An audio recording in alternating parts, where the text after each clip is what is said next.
All right, let's jump right in. Today we're diving deep into Gaudiya Vaishnavism. You guys have given us a ton of material. Really fascinating stuff. Yeah, like ancient texts, Yeah. analyses of modern-day groups. We even have a guest list. From a 16th century festival that totally changed things for the movement. That's what I love about these deep dives. We really get into the nitty-gritty. No surface-level stuff here. We'll uncover how it all works, the key players, the drama, and what makes Gaudiya Vaishnavism so unique. Color me intrigued. Right. So Gaudiya Vaishnavism, Yeah. for anyone who's not familiar, Sure. what is it exactly? So it's this Hindu religious movement centered around devotion to Krishna. Think vibrant festivals, devotional songs, Okay.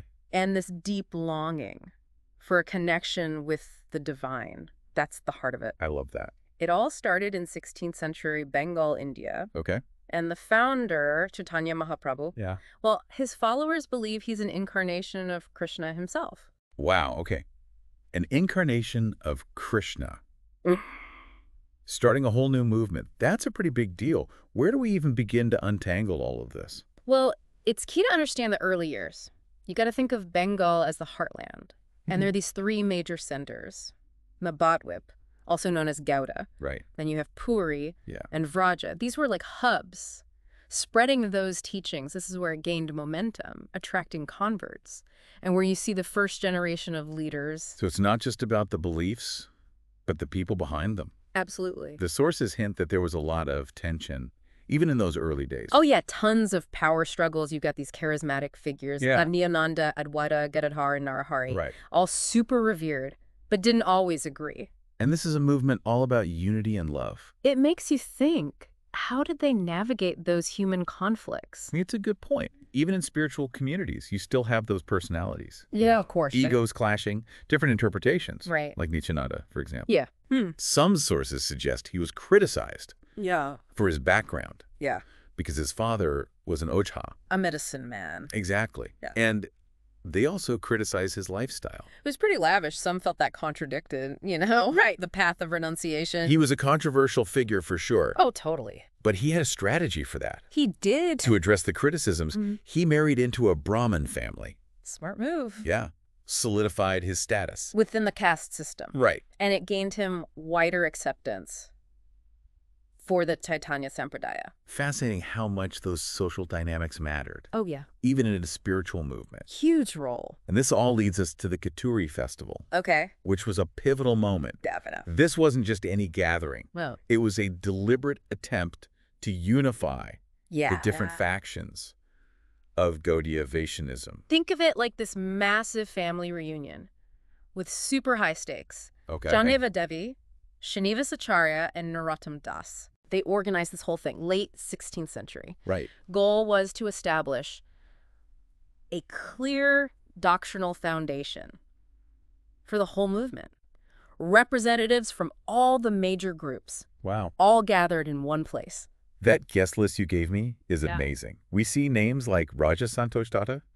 Oh, yeah. A wealthy patron. Yeah. Basically bankrolled the whole festival. He did. And then there's Purusottama Nagara. Yeah. A big name from East Bengal. Prominent figure. And the sons of Virabhadra and Gadadhar Pandit. Right. They were there too. They all seemed on board. Yeah. With this emerging Vrindavan dogma. But here's the thing. Some key figures are missing.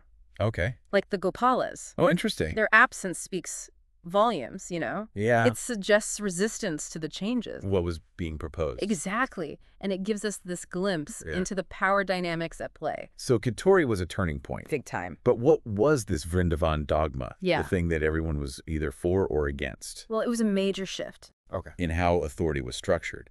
Within Gaudiya Vaishnavism, imagine a movement. Yeah. Initially centered around these charismatic individuals, their personal power-drawing followers. The Vrindavan dogma shifted away from that. Okay. It put the emphasis on lineage. Okay, so less about who's the most charismatic leader. Exactly. And more about it became who are the recognized teachers. Within this lineage. Yes. Got it. So what impact did that have on the movement as a whole? It helped to solidify things. Yeah. A shared set of beliefs, practices. It elevated the Goswamis of Vrindavan. Okay. Figures like Rupa, Sanatana, and others. Yeah. They became the primary theological authorities. Okay. The focus was on their interpretations of the scriptures and their teachings on Radha Krishna worship. Almost like a spiritual constitution, right? Yeah, like a framework. To guide understanding and practice. Right. And that leads us to another key element. From Katuri, the Panchatattva mantra. This mantra is so clever. It was probably composed by Swarup Damodar Goswami. And it basically reconciled those tensions by assigning specific roles to those key figures. So instead of competing for the spotlight, right, they're all part of a unified team, each with a crucial role. Exactly. Chaitanya is at the center, obviously. Of course. But then you've got Nityananda, Advaita, Gadadhar, and Shrivas. Yeah. Each one with their own unique contribution. To the lineage. Exactly. This mantra became like this powerful symbol of unity. And Gaudiya Vaishnavas still chant it today, worldwide. Wow. Yeah. It's amazing, huh? It really is. Born out of all that conflict, and now it's a cornerstone of unity and identity. It shows how powerful those rituals are. Shared practice, bringing people together. For sure. So we've talked about these early leaders establishing this more structured system. Right. What happened next? How did the movement evolve from those early foundations? Fast forward a few centuries to the 20th century, and you see the Gaudiya math emerging. This was big. A kind of institutionalization of the movement, led by this guy, Bhaktisiddhanta Sarasvati Thakur. The sources paint him as a real force, someone who pushed things forward.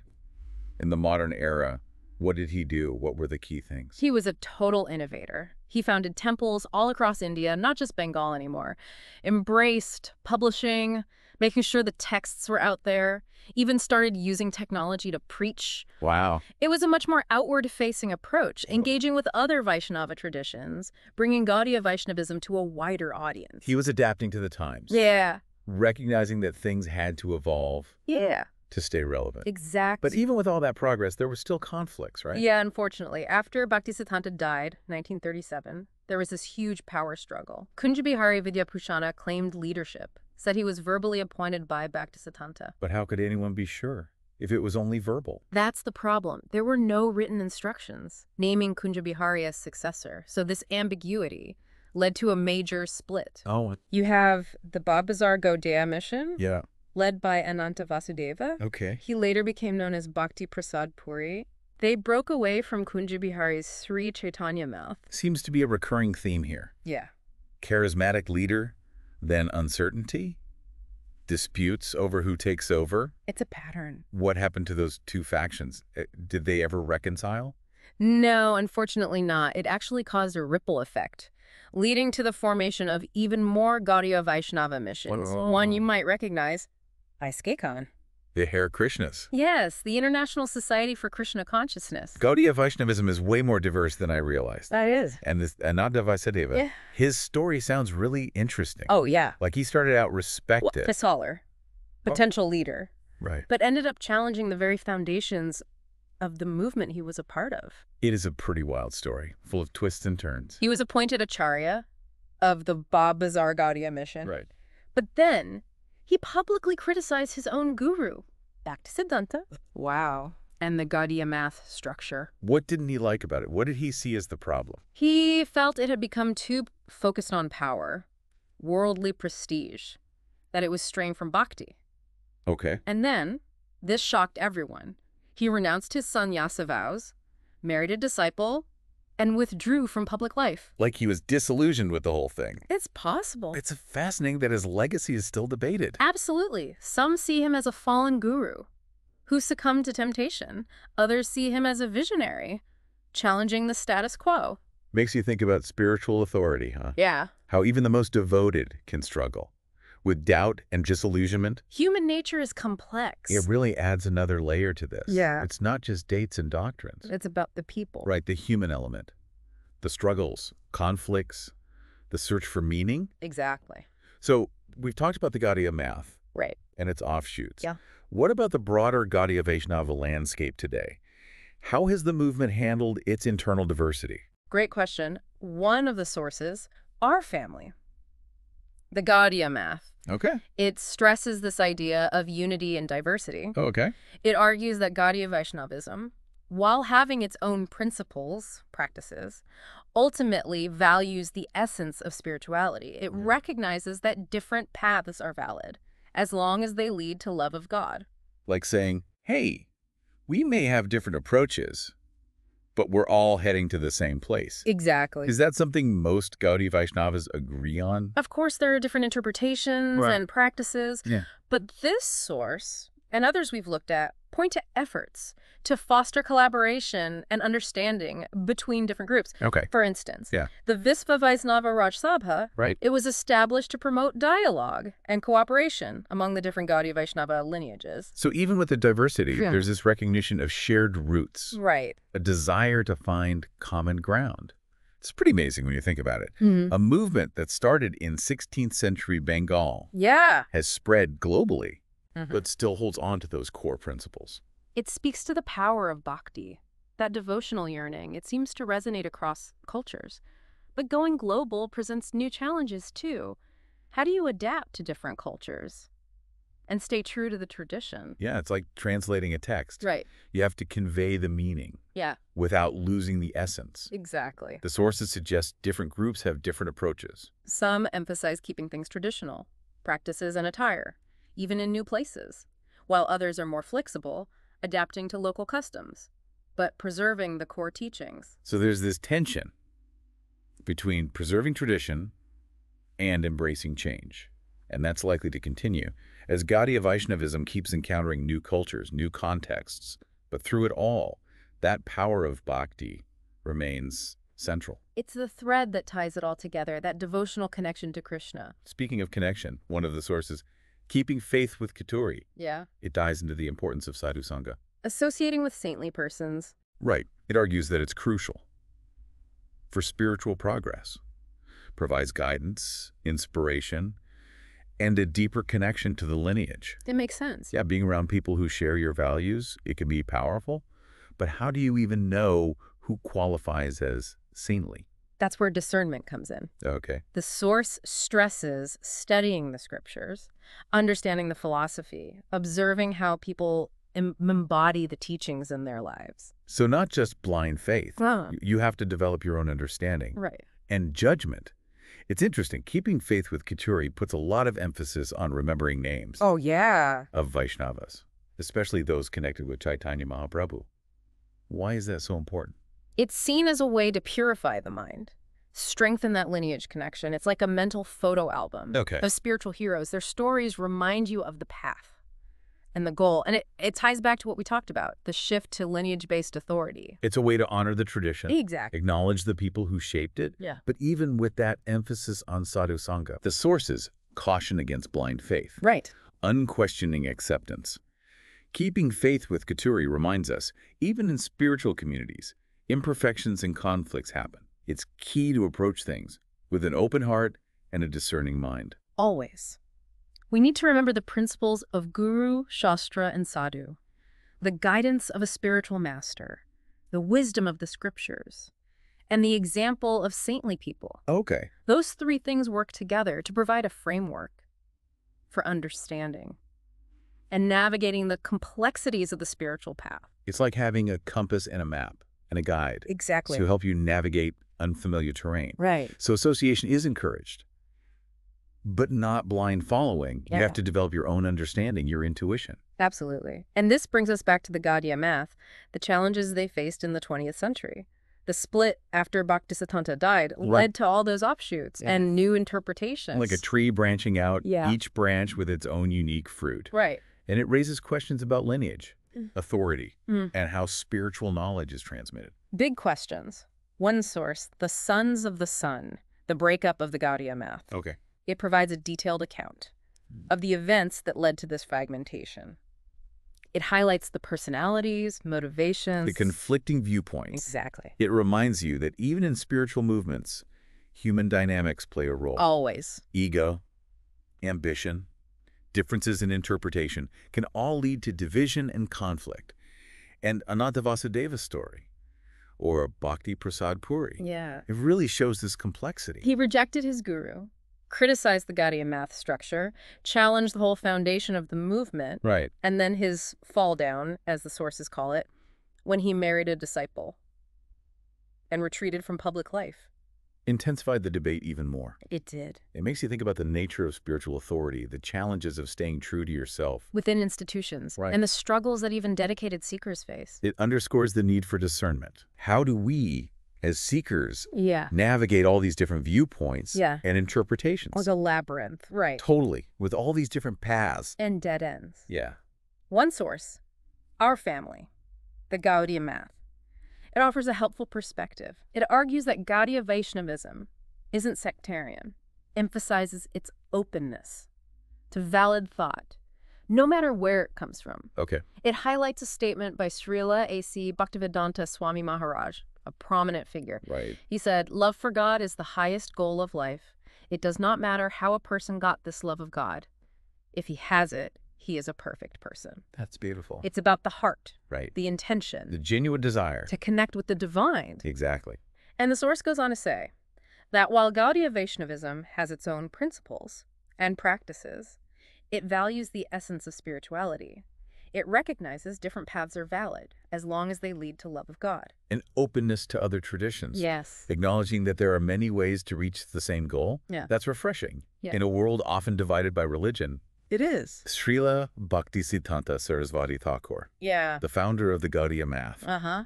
he seems to have really embodied that. He did. He was all about building bridges between different Vaishnava traditions, recognized their shared roots, emphasized collaboration. He saw them as tributaries flowing into the same river. I love that metaphor. It's beautiful. But even with that emphasis on unity and openness, Right. the sources acknowledge that spiritual communities aren't perfect. Of course not. Disputes and conflicts happen, Yeah. even among those dedicated to bhakti. It's a reminder, the spiritual path isn't a magical escape from human nature. Right. We all bring our baggage, our conditioning, our imperfections, even as we strive for something higher. One source, Jimyonjas Brahmacharya.pdf. Okay. It uses the story of Ajamila Okay. from Hindu mythology. To illustrate this, Ajamila was a perfect Brahmacharin Okay. in his youth, but then he abandoned his vows, lived a life of sin. It's a cautionary tale. That is. Even those who start on the right path can stray. It happens. So the journey's ongoing, Yes, and there will be bumps. there will.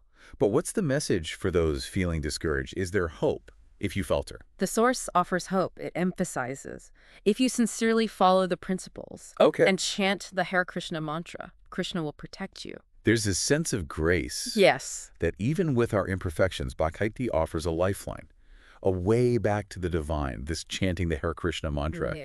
It seems central to Gaudiya Vaishnavism. It is. It's seen as a way to purify the mind, connect with Krishna, cultivate love and devotion. But along with the positive aspects of the path, one source, Fakyanadamadewat.pdf, Right. it presents a different perspective. Yeah. Raises concerns about manipulation and abuse Yes. within religious groups, Yeah. particularly the Awati Chaitanya group within Gaudiya Vaishnavism. It's important to be clear here. We're not endorsing these claims or taking sides. Yeah. Our role is to present the information from the sources and let you, the listener, decide. Right, that's important to say.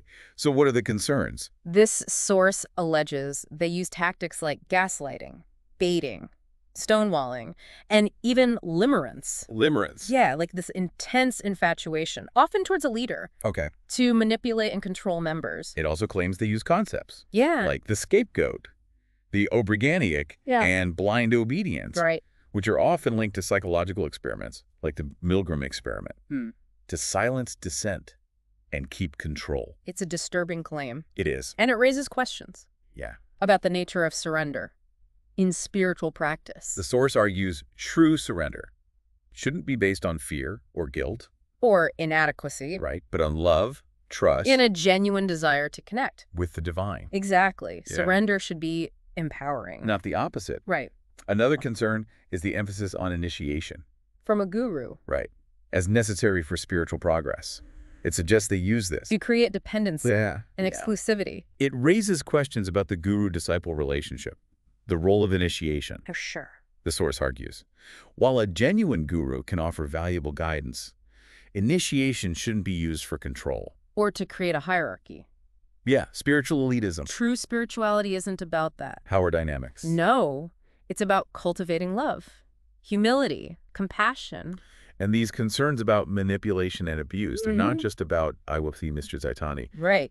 Another source, Wiklad Tapasya Dasa Literak Sekti imc.pdf. It alleges similar tactics are used by leaders in other branches of the Gaudiya Vaishnava movement. So this isn't an isolated incident. It points to a systemic problem. That needs to be addressed.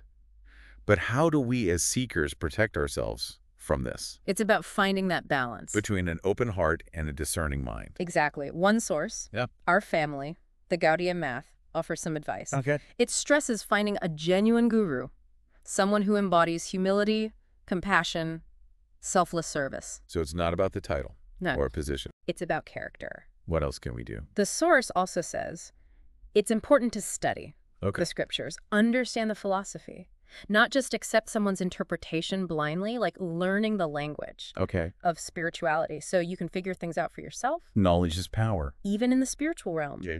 And finally, the importance of sadhu sangha. Okay. Not just finding a guru, but a supportive community, Yeah. like-minded seekers who can offer honest feedback, help you stay grounded. It's like a circle of trusted friends. Exactly. And the source reminds us, true spirituality isn't about power. Or prestige. No, it's about love, humility, service. Connecting with the divine within, letting it radiate outward. Transforming your relationships, Yeah. interactions. With the world. Exactly. And that brings us back to Gaudiya Vaishnavism. That yearning for Krishna, that devotional impulse, that transcends cultures. It's a reminder, even amidst the complexities Yeah. and challenges, the essence of bhakti remains.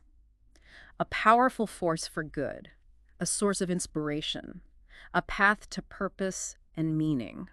Wow, what a journey. It's been a whirlwind, huh? Through Gaudiya Vaishnavism. From those early days. It's spreading all over the world. And it's really remarkable how Yeah. the movement has adapted It has. but held on to Held on to those core ideas. those core principles. It's a testament to their power. It is the bhakti, Devotion, the yearning. that yearning to connect with Krishna It seems to speak to people everywhere.